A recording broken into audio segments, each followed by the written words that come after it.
En el nombre del Padre, y del Hijo, y del Espíritu Santo. Amén.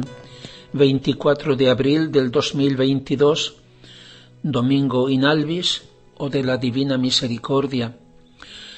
Mis queridos hermanos, hoy San Juan nos dice en la lectura de su Evangelio: la tarde de aquel mismo día de la resurrección, el primero después del sábado, mientras estaban cerradas las puertas del lugar en que estaban los discípulos por temor de los judíos, vino Jesús, se presentó en medio de ellos y dijo: «La paz sea con vosotros». Dicho eso, les mostró las manos y el costado, y los discípulos se llenaron de alegría al ver al Señor. Jesús dijo de nuevo: «La paz sea con vosotros. Como el Padre me ha enviado, así yo os envío». Diciendo eso, sopló sobre ellos y dijo: «Recibid el Espíritu Santo. A quienes perdonéis los pecados les serán perdonados, y a quienes se los retengáis les serán retenidos». Tomás, uno de los 12, llamado Dídimo, no estaba con ellos cuando vino Jesús. Dijéronle pues los otros discípulos: «Hemos visto al Señor». Pero él les dijo: «Si no veo en sus manos la señal de los clavos, y no meto el dedo en el lugar de los clavos, y mi mano en su costado, no creeré». 8 días después, los discípulos estaban de nuevo en casa, y con ellos Tomás. Vino Jesús, cerradas las puertas, se detuvo en medio de ellos y dijo: «La paz sea con vosotros». Luego dijo a Tomás: «Alarga acá tu dedo y mira mis manos. Extiende tu mano y métela en mi costado, y no seas incrédulo, sino creyente». Respondió Tomás: «Señor mío y Dios mío». Jesús le dijo: «Porque me has visto has creído. Dichosos los que sin haber visto creerán». Muchas otras señales hizo Jesús en presencia de sus discípulos, que no están escritas en este libro. Estas han sido escritas para que creáis que Jesús es el Mesías, el Hijo de Dios, y para que creyendo tengáis la vida en su nombre. Queridos hermanos, ¿cuál fue la falta de Tomás? Que no creyó. Fue otra cosa, que no acogió el testimonio que le daban sus compañeros. Se creyó más, por así decir, inteligente que ellos. Quiso hacer depender el creer de lo que sus sentidos, la vista, el tacto le hubieran dicho. El testimonio de los otros es tan importante cuando se apoya en pruebas serias. Nosotros, la Iglesia, dice San Pablo, somos edificados sobre el fundamento de los apóstoles y de los profetas, no sólo de los del Antiguo Testamento, sino también del Nuevo, a los cuales se deben aplicar estas palabras del Señor: «Mi doctrina no es mía, sino de aquel que me ha enviado. El que quiera hacer su voluntad reconocerá si esta doctrina viene de Dios o si yo hablo por mi cuenta». Esta es una regla de oro para no perdernos en confusiones si tal carismático es auténtico o no. Lo que nos interesa no es la persona, sino ese mensaje en concreto, dejando estar todo lo demás y teniendo en cuenta que es posible que seamos nosotros los que no hayamos entendido y que por tanto necesitamos pedir luz al Señor. Si estamos aquí, si tenemos la fe, no es porque nosotros hayamos visto nada de extraordinario, supongo. La mayor parte de nosotros no ha tenido una aparición del Señor o de la Santísima Virgen, y sin embargo nuestra vida cristiana está fundada sobre el testimonio de la Iglesia, de tantos que nos han precedido. La Iglesia, la que tiene 20 siglos, la de todos los santos y de todos los papas, no del último, sino de todos. La Iglesia de todos los concilios, la Iglesia que ha recibido luz del Señor de un modo siempre creciente desde el primer momento, y que así con esta continuidad nos asegura que su testimonio es coherente y conserva y transmite la verdad inmutable del Señor, el único Maestro.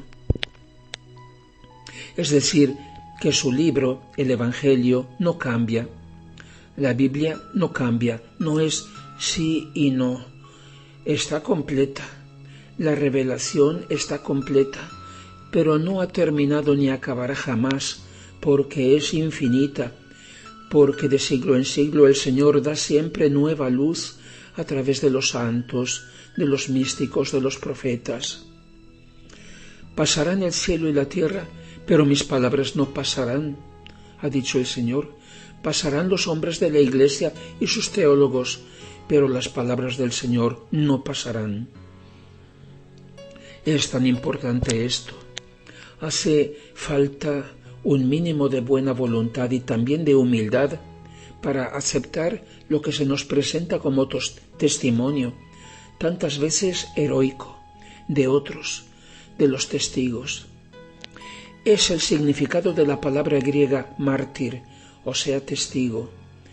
Tantos, en primer lugar los mismos apóstoles, han dado la vida como prueba de su testimonio.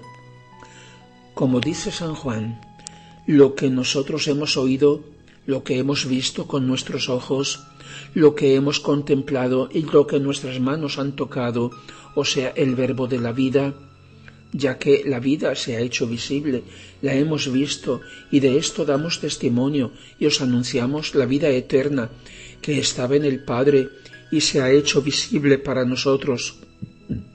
Lo que hemos visto y oído os lo anunciamos también a vosotros, para que también vosotros estéis en comunión con nosotros. Nuestra comunión es con el Padre y con su Hijo Jesucristo. Así que la falta de Tomás fue falta de comunión con la Iglesia. Él se creyó que sabía más que la Iglesia. Nosotros no podemos ponernos por encima de la Iglesia, que, como dice San Pablo, es columna y fundamento de la verdad. Ninguno de nosotros puede creerse por encima de la Iglesia. Yo sé más, porque los demás, los de antes, están atrasados.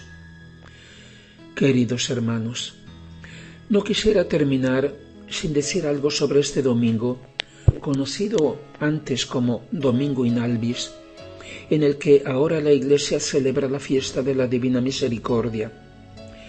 Y es el testimonio que en primer lugar los apóstoles han dado de ella, cuando tras haber experimentado dolorosamente su propia miseria y nulidad, habían abandonado al Señor, se habían dormido en el huerto, habían huido, y el mismo Pedro lo había negado.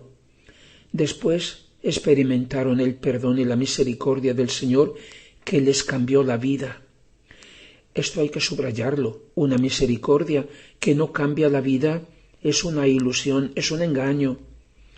Y así pudieron anunciarla, testimoniarla y transmitirla. La Iglesia tiene como primera misión la de anunciar la divina misericordia, en preparación al reino de Dios y su justicia. Y no es casual que el Señor haya querido que el 23 de abril de 1865 naciera aquella que Él ha llamado la pequeña hija de la divina voluntad, la actualmente sierva de Dios Luisa Picarreta.